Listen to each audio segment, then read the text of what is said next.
जय श्री कृष्ण। अमी च त्वां धृतराष्ट्रस्य पुत्रः सर्वे सहेवावनिपालसङ्घे भीष्मो द्रोणः सुतपुत्रस्तथासो सहास्मदीयैरपि योधमुख्यः।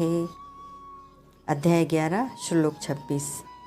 वक्त्राणि ते त्वर्माणा विशन्ति दृष्ट्रा करालानि भयानकानि केचिद्विलग्ना दशनान्तरेषु सन्दृश्यन्ते चूर्णितैरुत्तमाङ्गैः।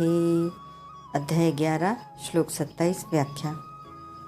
भीष्मो द्रोणः सुतपुत्रस्तथासो सहास्म दीयैरपि योध मुख्य।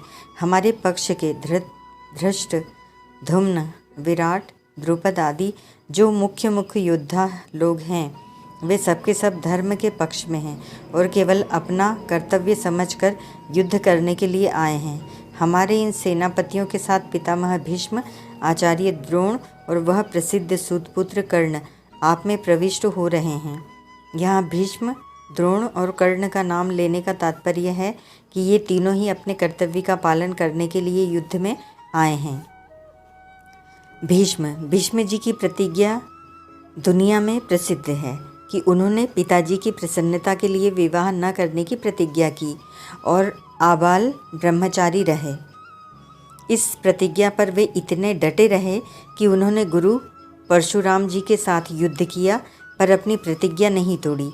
भगवान ने पहले हाथ में शस्त्र ग्रहण न करने की प्रतिज्ञा की थी, परंतु जब भीष्म जी ने भगवान की प्रतिज्ञा के विरुद्ध यह प्रतिज्ञा कर ली कि आजू जो हरि न शस्त्र गहाऊं तो लाजो गंगा जननी को शंतनु सुत न कहाऊं, तो भगवान को भी अपनी प्रतिज्ञा छोड़कर एक बार चाबुक और दूसरी बार चक्र लेकर भीष्म जी की तरफ दौड़ना पड़ा।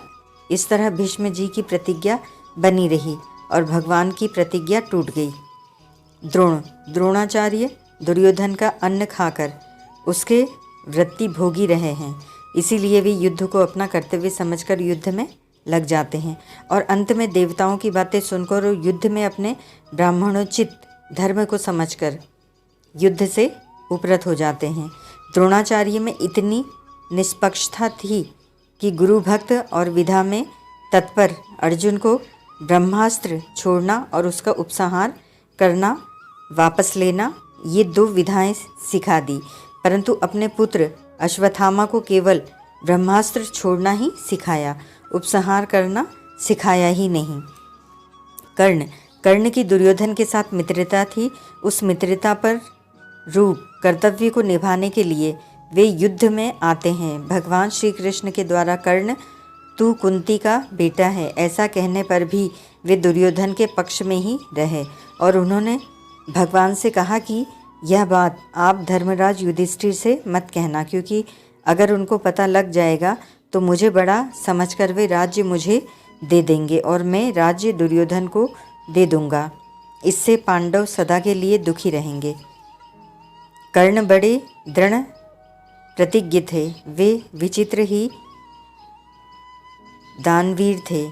इंद्र के मांगने पर उन्होंने अपने नैसर्गिक जन्मजात कुंडल और कवच उतारकर दे दिए थे। माता कुंती के द्वारा मांगने पर उन्होंने उनको 5 पुत्रों के बने रहने का वचन दिया, जिसमें उन्होंने कहा, माँ मैं युधिष्ठिर, भीम, नकुल और सहदेव को तो मारूंगा नहीं, पर अर्जुन के साथ मेरा युद्ध होगा। युद्ध में अगर अर्जुन मेरे को मार देगा तो तेरे 5 पुत्र रहेंगे ही, और अगर मैं अर्जुन को मार दूंगा तो भी मेरे सहित तेरे 5 पुत्र रहेंगे।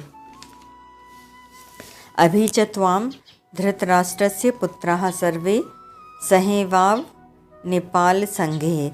दुर्योधन के पक्ष में जितने राजा लोग हैं जो युद्ध में दुर्योधन का प्रिय करना चाहते हैं, गीता पहले अध्याय का 23वां श्लोक, अर्थात दुर्योधन को हित की सलाह नहीं दे रहे हैं, उन सभी राजाओं के समूहों के साथ धृतराष्ट्र के दुर्योधन दुशासन आदि 100 पुत्र विकराल दाढ़ों के कारण अत्यंत भयानक आपके मुखों में बड़ी तेजी से प्रवेश कर रहे हैं।